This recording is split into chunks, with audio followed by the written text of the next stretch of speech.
Thanks for staying tuned. It's still iBrand Daybreak. Now it's time to bring you the social media buzz segment, and Perpetua Fasome Peter is standing by to get us through the various trending issues and how Nigerians are reacting to it.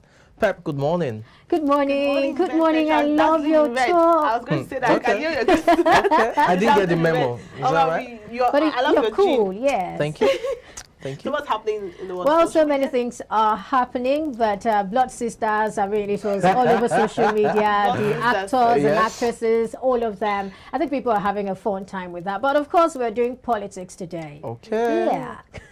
Hello and welcome to Social Media Buzz. I am Perpetua Fasome Peter. Well, it's all politics today, and that's expected because we are in the electioneering year. Well, I'll start with this particular one. That is the hashtag APC rejects GEJ. As speculations around former President Goodluck Jonathan's 2023 political move heighten, some Nigerians have taken to Twitter to trend the hashtag APC rejects GEJ. Recall that protesters under the aegis of the youth wing of the All Progressives Congress on Thursday stormed the National Secretariat of the party in Abuja to register their disapproval over alleged plans by the party to impose a presidential candidate on them. The protesters, numbering over 100, averred that imposing former President Goodluck Jonathan as the APC presidential candidate would ultimately kill the party. It's not clear if the hashtag is sponsored, but here's what netizens are saying. We start with this particular one from @RealVictorUtomi. Real Victor Utomi says, I don't care who APC makes their flag bearer. I only care about kicking them out in 2023. GEJ will soil his reputation and global appeal if he joins this, well, he described the party, and then he says, GEJ, please listen to the voice of reason. Do not disappoint the few of us that supported you in 2015. And then he puts the hashtag APC rejects GEJ. And we have @Rachel1_Ayo saying, how we can justify bringing someone we called corrupt, incompetent, and clueless back to power through the same party that threw him out of power? It doesn't make any sense at all. And then we also have @Helixander saying, it is certain that any attempt to give Jonathan a free presidential ticket of the APC will see the mass exodus of critical stakeholders from the party and make the party lose power. I think I'll take one more reaction and then I'll get your reactions. Real Victor Otomi says again, even people who are not members of APC are trending APC rejects GEJ. There is more to this. Some influencers have been paid by people who are scared of GEJ joining their party. But sir, do not go. Do not turn those of us that supported you in 2015 against you. I'm begging, sir. I think we're going to start with, I want to know the one you're reacting to. Well, the second commenter, Rachel Ayo, what she said is just what I would have said, because this is the same party the same people who rejected this person in the same party that kicked him out, and then you're bringing him into power. So I am wondering what is really your motive? What's the motive behind it? What's the idea behind doing all of that, right? So the thing is, just based on what Rachel Ayo said, and someone else, the first commenter also said, if he was GJ, he wouldn't want Goodluck Jonathan to soil his hands. Well, I don't know why he said soil his hands, but you know how Nigerians have reacted to the APC party. Nigerians do not want to use, most Nigerians do not really think the APC had done so much for them compared to other parties or other rulers. So most Nigerians do not think in that direction. So having Goodluck Jonathan join, we may just have people transfer some kind of aggression that he doesn't even deserve to him. Even though, well, it could be a transfer of aggression. Apparently. Yeah. So that's basically what I have to say. Okay, and you know, sorry, just before you go, you know, I like what you actually pointed out. That's what you said about soiling his name and all of that, because right now a lot of persons see him as an elder statesman. The fact that, you know, he called Buhari then to congratulate him at that point in time, it earned him global respect, and a lot of persons are speaking well of him at this point in time. So maybe going to a party that so many people, especially young Nigerians, have tagged, you know, incompetent and all of that, would probably further mar his image. Exactly. I mean, for all of you know, the talks of being clueless or being incompetent and all that, you know, surrounded his administration at the time or his presidency, one thing that stood out for everyone was the last few days in office, where he had to, accept defeat and just yield power. That's something that you do not see as a recurring motif within African politics. There's always that sit-tight syndrome. So having done that, he earned the respect as a true Democrat. Now, to come back into, politics. And I was going to say that. Away from sentiment, let's get to politics now. Get down to politics now. You also have to look at, the whole gimmicks and the games behind it. If Jonathan comes in, it still has a fan base within the South-South. But power has shifted grounds, as they say. The entire South-South or the Southeast will not support his candidacy if he eventually emerges, in quote, again, if, because you look at it that those from the Southeast who are also vying for the same position, and that those who opine that, hey, you've served your time, it's time for someone else to come in. Now, there's still the place of the law in all of these. You had Femi Falana talk about, how illegal it would be for him to run again as a result of the Constitution and all. Now, because we've not really had such precedents over time, these laws are now coming into place.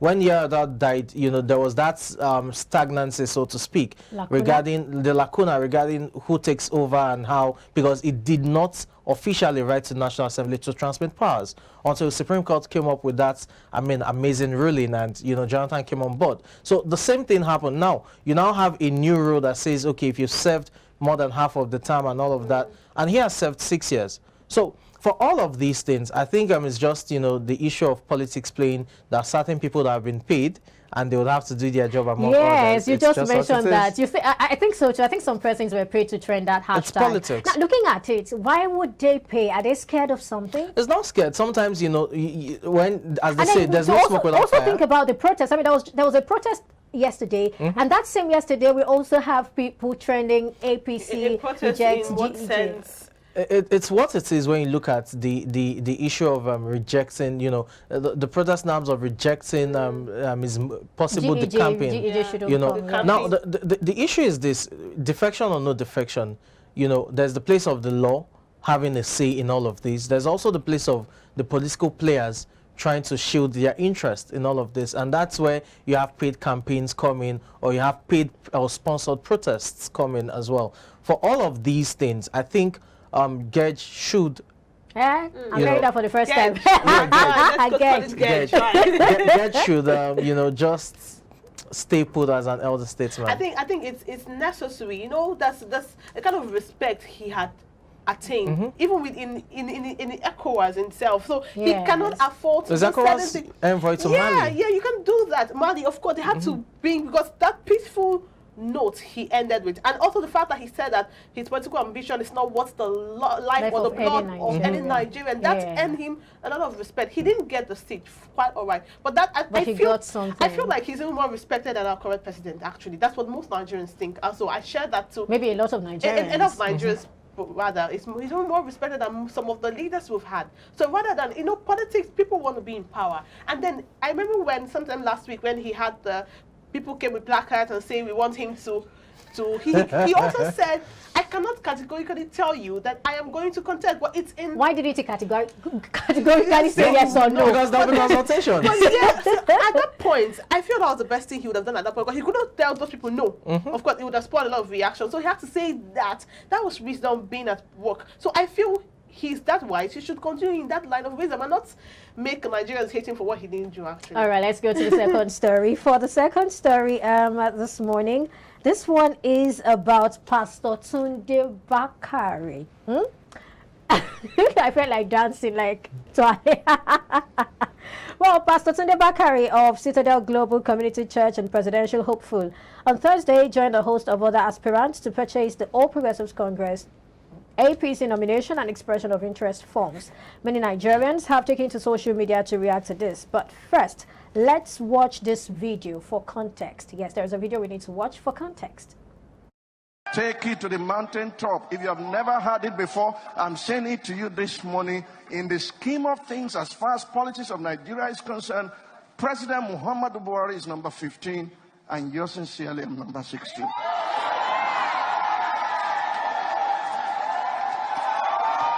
I never said that to you before. I never said that to you before.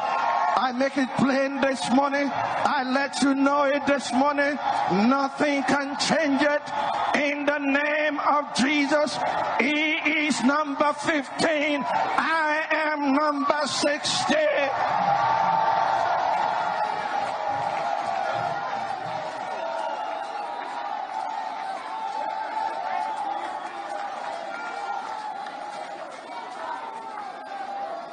To this end was I born, and for this purpose came I into the world.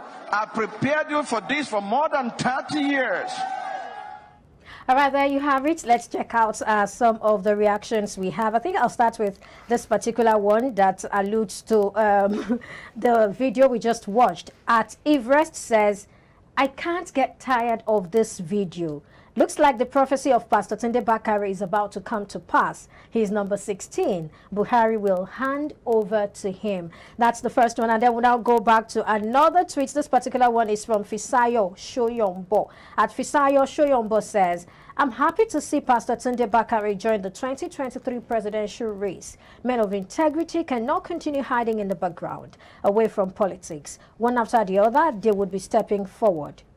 And then we have First Ladyship. First Ladyship is someone who, she's always talking, always tweeting. There is never an issue we talk about on social media, but that you don't get to see her tweet, whether it's entertainment, whatever it is, she always has an opinion. Well, she says, Osinbajo saying he will serve Nigerians with his heart is weird. He only confirmed he was heartless in 7+ years. My worry is, she's, in her words, the notorious self-professed man of God. Where did Pastor Tunde Bakare get the 100 million naira for APC presidential form? And then finally, we have a series of persons responding to one another. First, we have Maurice Monye responding to a news outlet saying, I'm quite certain there are still poor members who have not eaten in his church. And another person responds saying, you literally do not expect him to feed every single member in his church. For how long? And finally, this one says, at Iboko Paul says, my fear is that I'm yet to understand what APC game plan is, because I'm certain that all these hopeless aspirants obtaining forms are part of the game. The question is, what is the game? Something I'd like to start from there. Is there a game plan? Do you The game think is the game. No, I'm not saying the game is not the game. I'm saying, is it possible that there is a game? Because we have a lot of persons who are picking up their forms, and then we don't even know if this thing is going to be zoned to a particular region or not. I mean, everybody is just picking up forms. What is there a game plan? Well, you'd have to go back to precedents. Look at how we've run our politics. Look at how Africa runs its politics to understand that there's definitely a game plan. The game again is the game. Okay, so your game is game. There's a game plan apparently. You have to understand that the more the merrier. I mean, isn't that the statement?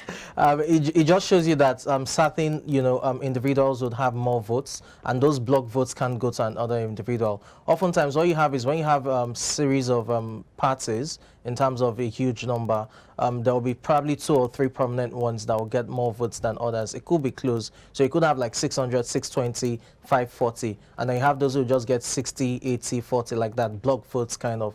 Again, if the block votes accumulated, it could propel someone to exceed or supersede another person in terms of the contest. But there's the reason why you have to have those block votes divided in that sense. Again, the game is just the game. It's what it is. Having said that, Tunde Bakare, well, you can't stop the man. I mean, he's been involved in politics for long. Remember, it was the president's running mate in 2011.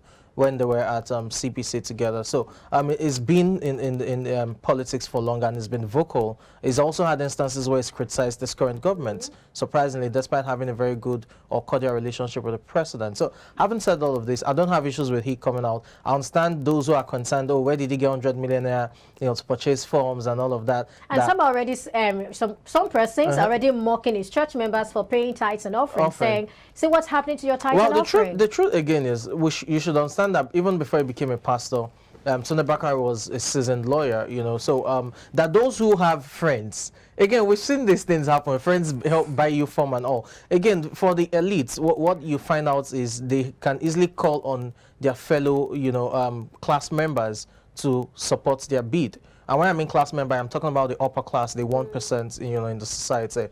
For example, you had Femi Otedola's daughter, DJ Copy have Save the Child Foundation in Northeast, where the father donated 5 billion naira about 2-3 years ago. You had Aliko Dangote, a godfather, donate 100 million naira. To that cause. You had several other, billionaires to donate to that cause. So what I'm simply saying is, for some of these elites, quite all right, they can indeed have friends that will contribute 20, 50 million, And so getting the form is not even a big deal. I understand because he's a pastor of a church, there's always that notion of, and the funny thing about churches, at least from my church, the church I attend, there's corporate governance in some of these churches. You don't just dip your hand in the purse to pick things. No, there's corporate governance. I mean, for some well-organized churches. For churches that are big and organized, you have that. There's a process, that protocols to it. But I understand when Nigerians also think, oh, that has to be our tithe, that has to be the offering and all. Again, the mistrust between, the people and either the government or their various, societies, be it a religious society, civil society, is because over time, there's been the place of, trust being dashed.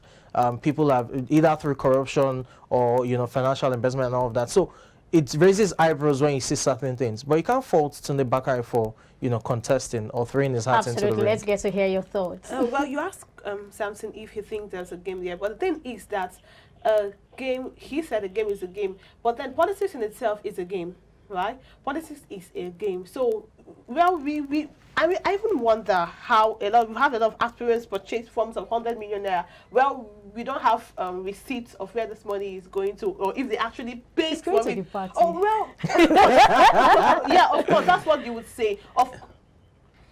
But then, Tunde Bakare has, someone said the fact that he has a church and then there are poor church members. When people come to say this thing, I am wondering, do you owe every poor person your money? And that's the thing. Do you owe every poor person? That I'm a pastor of a church. Even the Bible says the poor will always be amongst you. You don't owe every poor person your money. You can only do what you please with your money. So if the church members think it's their tithe and offering, then they should stop paying tithe and offering to his church. He can also, like he said, he can always have rich friends that purchase the form for him. So people coming up to say pastors are using tithe and offering. Nobody is compelling you to pay. Nobody held you in your throat and saying you must pay tithe and offering. I mean, by talking about poor members in church, you would always have poor people. No, and then I think churches also have welfare teams that take care of those things. And you're not, and no poor person is entitled to my money. I'll decide to give who I want to give. So you cannot come and guilt trip me and say because I am poor and I attend your church, because I am poor and I attend your church, then you have to help me. I'm not under obligation to do that. So he has the constitutional right to contest. And meanwhile, people picking forms, anybody can pick a form. If I ask someone who can pay for a form of 100 million for me, I mean, just pick. Will you pick a form without being sure you would get a chance? That is the game we are talking about. That's why I initially said, are we even sure? Because imagine a lot of people are coming to get 100 million from in the But do you know 100 million naira means nothing to some person? Exactly. I mean, it's just some of us thinking 100 million is a lot. To some person, it's nothing. What is 100 million? That's why I gave the example of the Femi Otedola case with his daughter, and Dangote contributing 100 million to it right on the spot. I can remember when that video threaded and all. There were those who were tweeting and saying, 5 billion just come out Otedola account, and in they laugh like it was nothing. Again, you should understand that certain people are more privileged, more blessed than others. So certain amounts that seem bogus, and is nothing to them. Again, as I said earlier, for the elites, they have friends and associates who can easily raise up this amount within the twinkle of an eye. Davido, with his influence and clout, was able to raise 250 million in how many days? I don't think it was up to 4 days or 3 days. Yeah, that's 200. Yes. So again, and that's Davido. How much more those who are within the politics and all? It's just what it is, really. There's a lot to say. I mean, iPop is also trending for so many reasons, but of course, we just end social media buzz right here. Oh, I thank you so much, Perpetual, for.